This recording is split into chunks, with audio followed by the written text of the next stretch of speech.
Hello everybody, this is Alvin and welcome back to my channel. So today is a special video. I'm not going to react to anything.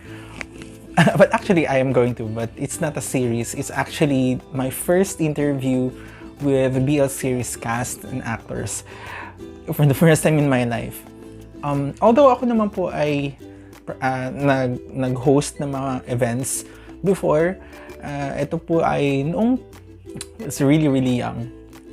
That was around 2000, before 2008, because I came to Manila in 2008.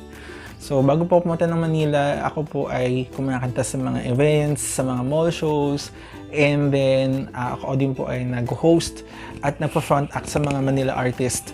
So ibig sabihin nun, I perform and introduce the Manila artists or the celebrities sa crowd. Usually it's a mall show or a corporate event. So I did, nag-front act na po ako kay, sino ba? Si John Lloyd Cruz, si Isa Calzado, Ann Curtis. So ito yung some of the celebrities I was able to meet way back then. And I miss that kind of life, you know. But anyway, so nung punta na ako ng Manila, you know, my life became different because I was more exposed. I became an activist. So mas naging political yung aking line of work. Mas naging advocate na ako, etc. So hindi na ako nakakanta, hindi na ako naka-host, hindi na ako nakabalik dun sa my previous life that I had. Dati din ay nag-host din ako sa mga local TV shows, yung mga regional TV networks ng ABS saka ng GMA. So ayun, nakaka-miss yung mga days na yun. And then I started doing this thing. No? In all honesty, the reason why I started vlogging, it's because when I started watching BL series, nabother lang ako kasi may mga BL series talaga na parang may mga tropes talaga siya at saka mga stereotypes that I think needs addressing talaga. And so far, it's either hindi siya nagkaroon ng very good resolution sa series na yon, or talagang it wasn't addressed at all. So parang ako feeling ko, oh no, bilang this is already my line of work. I've been as a gender consultant for like more than 5 years already, and pero yung entire time that I was exposed in gender and development is around 8 years. So talagang meron na akong idea kung ano yung impact nung mga gender stereotypes and mga gender norms sa isang tao at saka sa community as a whole, no? Sa society. So ayun, nung nagsimula na nga yung mga iba't ibang mga BL series, nag-pop up na siya sa Philippines dahil nga sa trend, no, dun sa Thailand, dahil maraming nanonood sa Netflix, etc. Na-expose. And dun din actually ako na-expose. The first BL series that I was able to watch was Sotus. And then nag-together at marami na ako sumunod nun. No? Tapos nakapanood na rin ako ng hindi lang Thailand, nakapanood na rin ako sa... Ngayon ang pinapanood ko is yung The Untamed, yun sa China. So iba naman yung kanilang atake doon kasi bromance ang kanilang atake dahil nga may napakalakas ng censorship in China. Hindi talaga pwede yung boys love. So they transformed it into something else. So bromance yung dating. Anyway, so that's where I decided to start vlogging so that I will be able to, you know, since bago pa lang yung BL genre in the Philippines, at least man lang matulungan ko in my personal capacity and in the very limited, you know, sphere of influence that I have. Very limited. Yun kasi tingin ko dahil bago pa lang ako sa vlogging. So hindi ako familiar with the community, hindi ako familiar with the environment, etc. So I have to learn, you know, all the ropes and all this stuff. But my purest intention talaga is not just to react but to actually educate viewers and potential subscribers para mas maintindihan naman nila yung pinapanood nila and magkaroon sila ng perspective na okay, so hindi pala ganito lang talaga yon. So what I actually watched has a meaning and has an impact. At mapapansin yan with my subscribers and the viewers of this channel that it is a very healthy environment. A lot of people have, been sharing their stories. They're posting it in the comment section. They share their thoughts as well. At mapapansin mo talaga na although hindi naman sa lahat ng pagkakataon pare-pareha kami ng mga interest or preferences with my viewers, but definitely there's that air of respect, and we believe that we can actually address these issues and at the same time be constructive to make sure that the BL genre in the Philippines becomes a meaningful one. Hindi lang talaga siya yung, meant for producing, and getting money and something like that. Merchandise, product selling, creating stars. Hindi talaga lang ganun. But meaningful siya in a way that it impacts the society, it impacts the viewers. A lot of people who are actually watching would understand more of the plight of the LGBTQIA people, and also people of different experiences, different sizes, skin color, religion. So all of these things, mas maganda naman talaga kapag ganun. Kasi mas magiging inclusive. At the same time, yung mga nanonood, alam mo, ang tingin ko kasi doon, meron kasi yung impact especially the young ones who are watching. Dahil hindi naman lahat na nanonood ng mga BL series sa Philippines are actually members of the LGBT. There are a lot of them who are actually heterosexuals. And definitely, some heterosexuals and like homosexuals or just, anybody. Later on, these young people will actually grow into adults and they'll find their families later on. So, we wanted that when they find their own families, when they start their own families, ma-imbibe sa kanila yung culture and value of inclusivity and diversity, and at the same time, alam mo yun, acceptance. Okay, and changing this very toxic culture that we are now living in. So yun yung purpose kung bakit ko talaga kinreate yung channel na to. And never in my wildest dreams that I'll be given a chance to actually interview o makadaupang palad man lang yung mga stars ng mga BL series. Because again, that's not my intention why I started doing my reaction. Parang ano na lang siguro to. Parang dagdag doon sa, or palamuti doon sa aking totoong intention. So anyway, what actually happened was, I was contacted. I'm a member of Psychomilk. Later on, I'm going to explain what Psychomilk is. But I was contacted by one of my colleagues in Psychomilk, and then sabi niya, I cannot be present on the interview day itself because I have something to do. I am not sure. Maybe there's a conflict of schedule. And so, like SOS na siya sa amin. Actually, hi Luis. So si Luis po yun. So, I know that Luis is a very busy person. And eventually, sabi niya, nag-direct message siya sa akin sa Twitter, can you do this for me? Ako naman parang, I am not sure. Because I have not done this in my entire life. And never in my wildest dreams that I am going to do interviewing, casts, celebrities of BL series. Dahil, ayun, sabi ko, hindi naman yun yung intention why I created, my reaction videos and my channel in the first place. Pero syempre, dahil, tulong yun sa kaibigan, parang, okay, sige, go. Okay, I will do this. But, deep inside, nagpapanik na talaga ako. Parang, oh no, how am I going to do this? Hindi ko alam kung anong gagawin.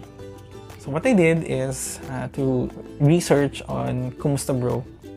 Although I watched their first episode, but that's the only thing that I know. Yung first episode. And then I watched the second and the third episode for me to know and to be given context kung ano na nangyayari sa story. kasi importante para sa akin, if I'm going to be that person who's going to interview them, dapat updated din ako sa ano nangyayari sa story, di ba? Para mas maging at ease naman sila dahil they don't really need to explain what happened in the story because I already knew, so that I can ask deeper questions and more meaningful ones. Okay. So, ano pang ginawa ko? I also researched about the production company, the Firestarters studio. I researched Kumu as the main platform that they're using dahil a lot of viewers, especially in the YouTube as the main platform where they're getting or where they're viewing the series, they don't really understand what Kumu is about. Kasi Kumu is an app made by Filipinos actually, and this is a live streaming app. So since live streaming siya, hindi masyadong nag-gets ng mga tao what live streaming is. And this time, it's a BL series in the context and in the platform of live streaming. So parang, alright, so how is this going to run? So anyway, so that's what I did. So I researched, I spent like how many hours researching and trying to formulate how the interview process will go. So syempre, yung una parang kamustahan, kumusta bro? And then hanggang sa mas palalim na yung mga questions, mas nagiging na siya, directed na siya towards the story. Okay? So ganun yung tingin ko or takbo ng isip ko. And then I made a small game, parang ganun, para mas makilala pa ng mga audience yung mga actors. After kung research and then magawa ko na yung concept ng game, ayan, nagsimula na kami. So I started contacting the production studio, the team behind Kumusta Bro. So sabi ko, hindi ko alam kung paano ko ito gagawin dahil hindi naman, I'm not the first person, the point person actually na main contact nila. So I have to backtrack the conversation and check kung nasa na sila para alam ko naman kung saan ako mag-take off. Dahil I don't want to be blind, di ba? Dahil mahirap yun. So, ayun na. So, I was able to contact them. But, it was already 2:30 and the interview will start at 3 o'clock. So, for me, panic mode na yun. Dahil, dapat nakaset up na lahat ng mga bagay na kailangan. Because that's me, no? So everything should be already in place. Dapat the cast are already like in a waiting room perhaps. This time siguro like a virtual waiting room, ganyan. Nagre-relax na lang ng konti, okay na yung lights, okay na yung audio, okay na yung technical requirements, etc. But hindi siya ganoon. Oh my gosh, hindi siya ganun. 2:30, nag-send ako ng mga questions. 2:30, oh my goodness, this is like really bad. Sabi kong ganun, this is not gonna turn out right. And I'm gonna stain myself because of doing these things. Anyway, so sabi ko, my God, pakapatayan ako ni Luis nito. So I sent it at 2:30. Nag-respond sila after a few minutes and then they said that the cast will be ready at around 3:15. Okay, sabi ko, not bad kasi 3:15, 15 minutes is not that long. Okay. And then we started, but I don't know yet who's going to host the meeting. Is it going to be from their camp or it's going to be from ours? And since it's a Zoom meeting, my Zoom account is just the regular account, so which means that it's only at around 40 minutes max, and then it's gonna cut off. And true enough, somewhere in the middle of our interview, when Sky was actually answering the question, nakat yung buong conference because natapos na yung time na meron ako.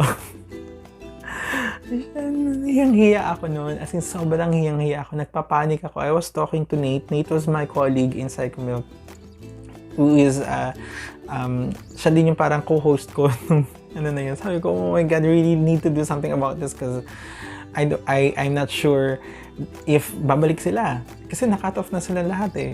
And all the casts and the production team are there. Sabi ko gano'n, can you contact them and can we find a way to actually restart?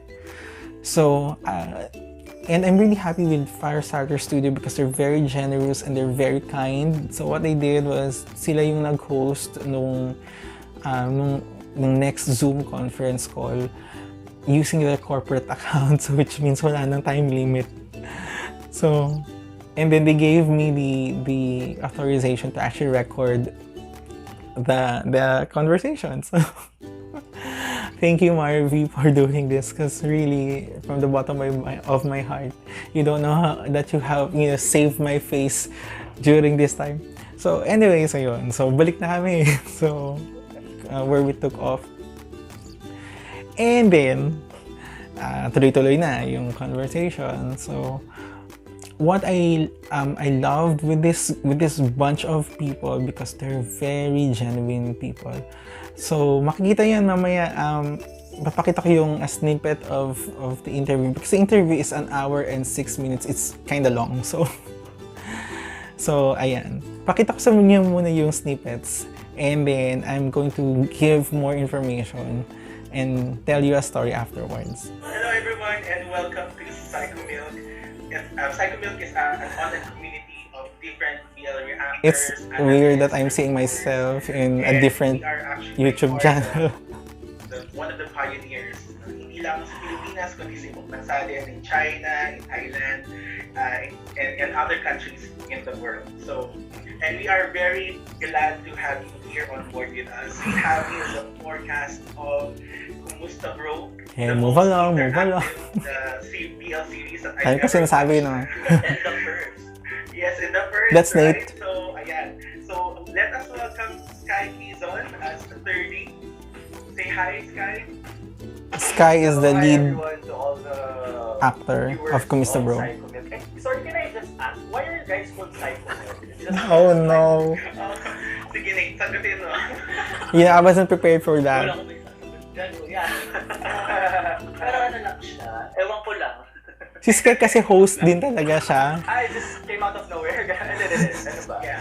So talagang hindi siguro maiwasan yung inquisitive side niya. Talagang lumabas. Yung gumawa nito, si Red, I think because we are, like, according to him, like a bunch of crazy people who just wanted to support BL series all around. Good thing I remember that because I was just like on top of my head. Like, how am I going to answer this?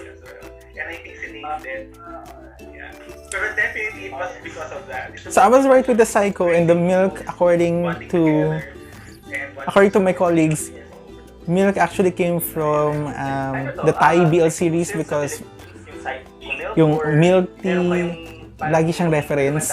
May chapter on Thailand, may chapter on... O diba? Ang dami niya. Siya nung nagtanong. We have from India, we have from Thailand as well, we have from the US. And kami yung nasa Philippines and sila Luis actually yung aming parang siya yung aming team leader sa Philippines. Luis, team leader. Yun yung shoutout ko sa'yo. Nakalimutan ko yung shoutout siya. So the viewers that we have for Psycho Milk are everywhere. So most, well, you can speak in Tagalog naman, you can translate it. That's the manager of Sky. But definitely, we Who have is also during in the conference, she's also there monitoring the call. So that's Sky playing the role of Terry. So next would be Christoph. Christoph, hi. Christoph is playing the role of Bench. Say hi to everybody. Hi guys, my name is Kumusta Garcia and I'll be playing sa Kumusta Bro. And this one is a very talented person. In all honesty, si Sky lang yung kilala ko. The rest I don't know. Like I have no idea who they are. So okay, let Christoph. So welcome So, to Psycho Milk. Okay, I really next have is to like Alan Cecilio playing as Hello Alan, say hi to our viewers. habang nagtatanong ako sa kanila, iniisip ko paano ko Hi, I'm Alan Cecilio. Kumusta po kayong lahat? paano ko papakita sa audience sila yung Kumusta bro? as individuals. So, and then next is RJ Agustin playing as It was really difficult, but I was having fun. Hi guys, this is RJ. Kumusta Bro? Hi bro in English. Right. Thank you for taking your time with us. We know that your schedules are busy, so we're not gonna make this interview very long, but we're going to It was actually long. And together with us in this interview are It is an hour our and 6 minutes from the interview. Firestarters. We have Kim, Marvy, and Kat. Hello everyone. And these are the people who make Kumusta Bro happen. So I think nag-overtime siya ng konti dahil nga nagkaroon kami ng technical difficulty. Okay. And of course with me today is Nate. So Nate, introduce yourself. Hi, I'm Nate. Bakit ang blue-blue ko dyan? Welcome to Psychomilk. I think kasing gamit ko webcam. Okay nga. Kaya ganyan yung itsura ko. Sarili ko. I should have used my phone instead. Mas maganda tong camera. Oo nga eh. Na-insecure tayo, no? Diba? Anyway, so let's go Actually. directly to some of the questions that we have for you. And then later on, we're going to play some game. Madali lang naman yung game. I'm going to explain the mechanics in a while. But first, can you explain to us Kamukha niya talaga si Golf sa turn time. Actually, yun yung mga fans ni Allen. Yun yung sabi sa kanya. Apart from, of course, taking, the platform of Si Golf lang siguro mas something about mas may attitude lang siguro siya. Mas may pagka-soft boy look talaga tong si Allen. Pinagandaan po ni Allen, so lahat po ng mga katanungan niyo po ang sasagot. Pinagandaan niya po yung buhok niya. Tingnan niyo yung volume ng buhok niya. 5 inches po para sa Psychomilk. Nakikita nga na. Bibigyan natin sila ng tie-bye. Tie-bye. Ako ba? Nasagot na sige.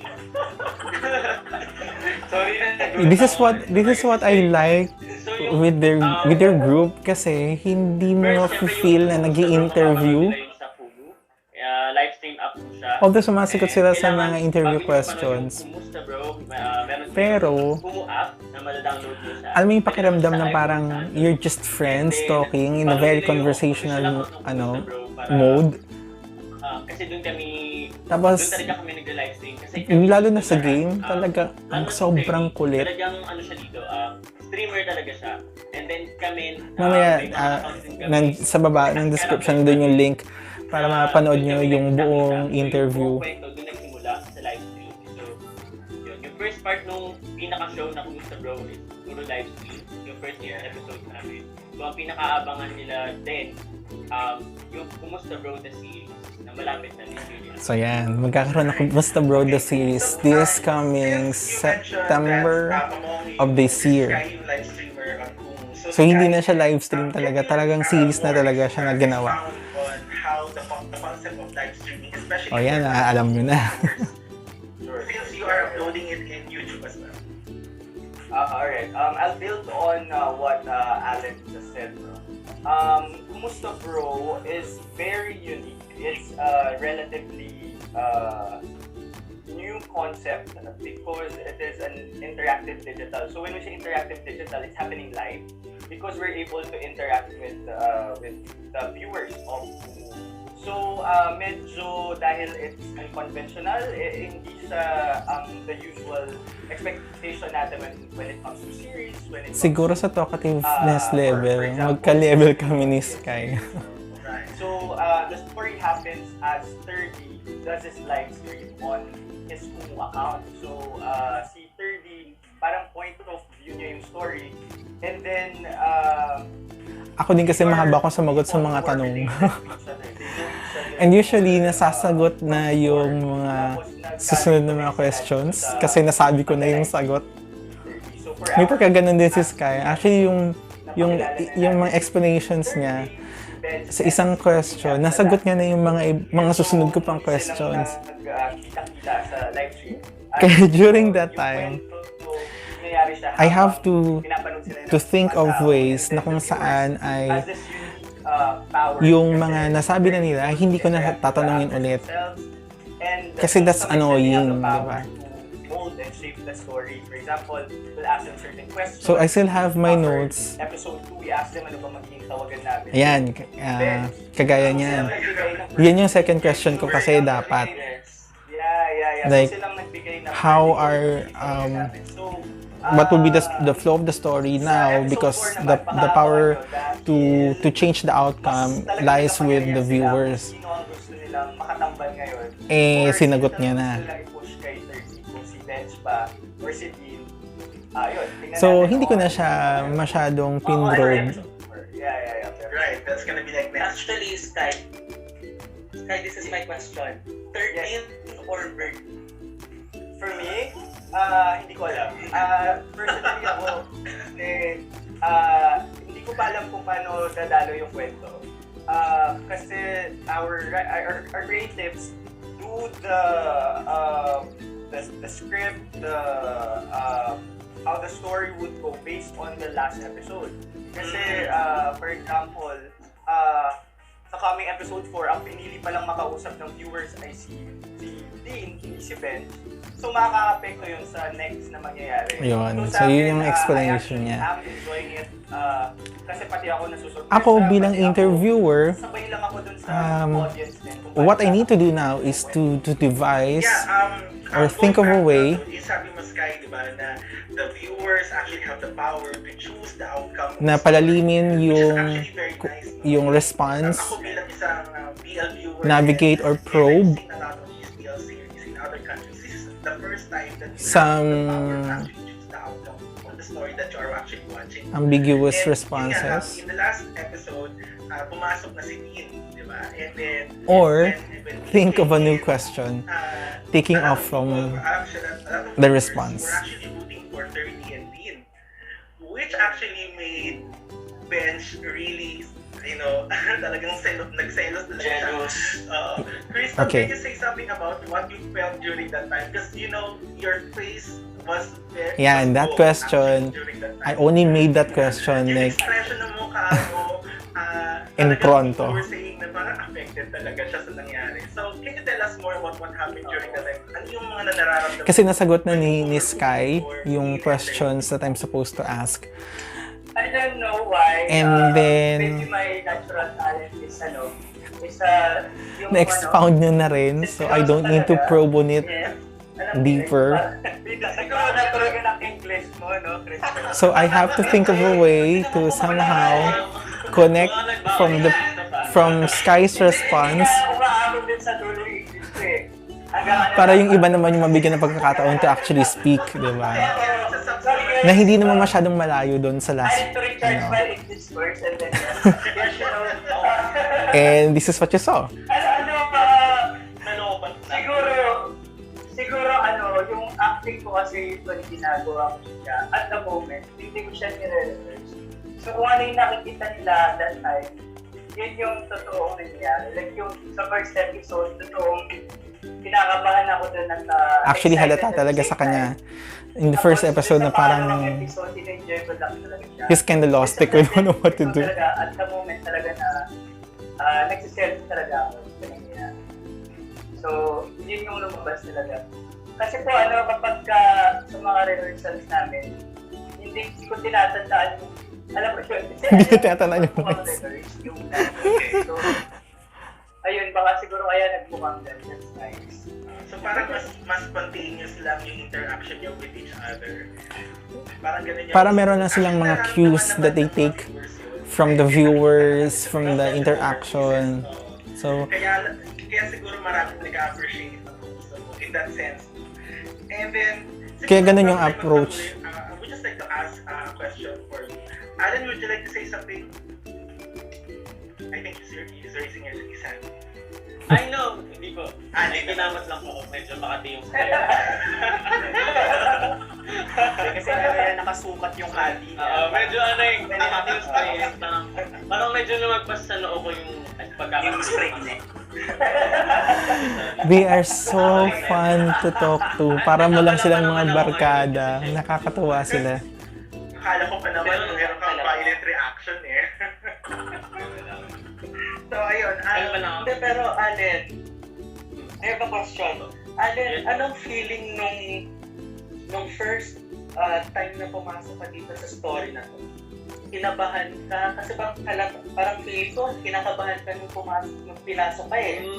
Bukod sa kinakabahan talaga ako dahil siyempre live stream para kami nag-interview ng Oo, para online. talaga siyang live talagang yung character ko doon theater kakatawa online. talaga siya. Kasi si Dean dito may hinay loob niya, feeling niya sobrang taas ni Sir D para sa kanya, and si Sir D kasi ang tagal ko na siyang gusto dito simula high school pa kami, so alam mo yun Yung nakikita nyo na box dyan sa may lower left in the screen, that's the actual viewers during the time who are interacting, commenting, voting, and they are the ones who are actually shaping the outcome of the story. Ano yan? Ramdam ko kasi yung kaba niya nung Monday. Actually, yes. And question ko sa inyong apat, nagkaroon na ba kayo ng ganitong klaseng experience? Yung kagaya sa experience ni Dean, that you actually like someone from afar, malayo kayo, parang gano'n. Ayan, bumalik na ako sa guide questions ko because okay na yung takbo ng discussion. Ako personally, meron talaga akong ganung experience. So, yung pinagdadaanan ni Dean na yun, hindi siya nabago sa And na-exhaust na yung mga previous questions, and Nate also gave his own. So it's already a cue for me to actually, take into the next question and move along. Para walang masyadong dead air naman sa interaction namin with them. Anong gitinran? Kakahinatnan. Sorry. How about RJ? Do you have this Okay, I'm just gonna give airtime for RJ. So para marinig yun naman paano siya sumagot. Meron, pero not too serious. Mga, alam mo na, yung landian lang. Wow! Ganda naman. Hindi ko naman pala yung Simple lang ba? Okay, simple lang. Ako, ayun na tayo sa walandian. Nothing serious, pero ay experience ko naman nasa ibang lugar. Pero hindi kasi mag-work eh, syempre ako din nagawa dito. Tapos yung oras natin. Hindi rin siya but yeah, I experienced. Pero ako naniniwala ako na Siya yung pinakaseryoso sa kanilang apat. together, have a relationship, because yung distance naman doesn't matter. Right. It's how you feel, diba? That's That right. person. Until you guys, see each other on the same ground, and that's the time you realize that you love for you. Wow. Romantic na, di ba? Kanina landian lang, tapos ngayon romantic na. Mr. DJ, ano kaya kasunod ko yan? How about Christoph and Sky? Any experience? Okay, I'm gonna cut it there. And okay, so napansin ninyo sa apat, may mga iba't ibang klase ng mga taong pwede mong ma-interview. And there's this one na ma-interview or the interviewee na talagang very talkative at saka very, alam mo yun, energetic, and that would be Sky. So he gave a lot of information, so he would answer and jump ahead. So ikaw, as ako bilang interviewer during the time, what I was thinking was to quickly understand what he's saying, take context from it, and then kapag may mga nasabi na siya na natatouch na dun sa mga second, third questions ko, hindi ko natatanungin yung questions na yun. But what I have to is to somehow either revise the questions or probe the questions if nasabi niya, napadaanan niya, pero hindi niya masyadong napalalim na in terms of context, kung ano ba talaga ibig niya sabihin doon. So, yun yung nasa isip ko. Or if not, think of a way to actually, ang tawag nito, create a new question that somehow relevant and connected to what he just said, and then ask somebody else doon sa aking mga ini-interview during that time para malipat yung conversation, para mabigyan ng opportunity yung iba to actually share their thoughts. Kaya nilipat ko siya kay Christoph. Kasi kinonect ko na doon sa sinabi ni Sky kasi marami na siyang na-provide ng mga magagandang inputs. And so, ayun. So, nalipat na kay Christoph. So, ang mapapansin nyo naman siguro parang the complete opposite kung kano ka very energetic naman si Sky is napaka low-key naman ni RJ. No? Si RJ naman yung klase ng mga tao na in my experience that I was able to interview or I was able to interact with na talagang ganun lang talaga siya. Hindi naman sa wala siyang energy pero ganun lang talaga yung delivery niya, and somehow you need to probe well kung para mas mag-expound siya ng kanyang mga sagot kasi minsan yung sagot niya very minimal. So dahil very minimal lang siya mag-share ng information, it is now my role during the time that I was interviewing to think of a way to make sure that he's also given the enough time together with the other casts, and then without spoiling anything because his character hindi pa siya nag-appear sa next episode ng Kumusta Bro. So definitely I don't want to ask or probe questions that will actually jeopardize the show kasi alam na nila kung anong mangyayari dahil nasabi niya na. So ganun. So I was also very careful in asking him and making sure that when he answers, somehow it's more of a reflective question. So parang okay, this is what happens in Kumusta Bro. Ito yung nangyari in the past 3 episodes. What are your thoughts about that? Like, on a personal level, ano yung mga nararamdaman mo? Ano yung mga something like that lang. I don't really ask questions that would pertain to his character and his magiging role dun sa next na mga episodes, because that's not that for me, hindi ko dapat yun gawin.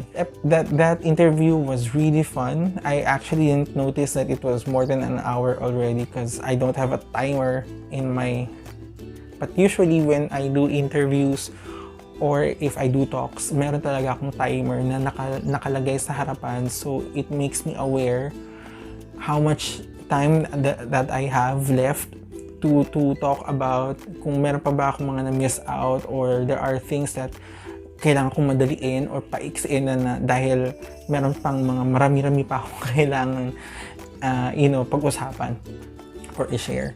So, but this time, wala akong timer, so hindi ko talaga napansin yung oras. Pero, well, the fact is dahil hindi naman siya live, so that's the beauty of editing. So Nate is the one who edited this. So kasi nung tinignan ko to sa raw file, more than an hour talaga siya. I'm not sure kung how long was that, but since there was editing, so definitely pwedeng makat yung ibang mga parts na siguro mga dead airs, no? Wala akong masyadong napansin na dead air. It's more of technical dead air, parang ganon. Like we were off air. So, yun siguro, yung pwedeng ma-edit. At saka yung mga certain nuances na hindi naman necessary, pwede na yun ma-shrink. Nakakatawa lang tong experience na to. And dahil dito sa experience na to, I got the chance to actually have another 2 more interviews with 2 different series. And that's gonna happen within the week. So one will happen on a Thursday and the other one will happen on a Saturday. Never in my wildest dreams that I'm going to do this. Kasi hindi to talaga yung intention ko, but I'm happy because some of the production companies and even the cast, they inform me that they're watching my reaction videos. So alam mo, nakaka-pressure yun. Hello, reveal.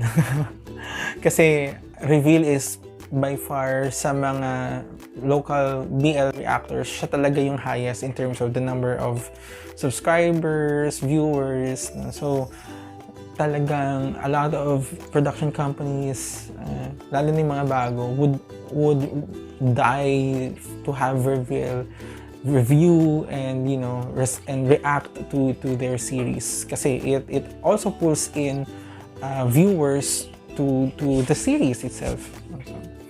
Ako bago pa lang naman ako, siguro hindi pa ako isang buwan na ba ako.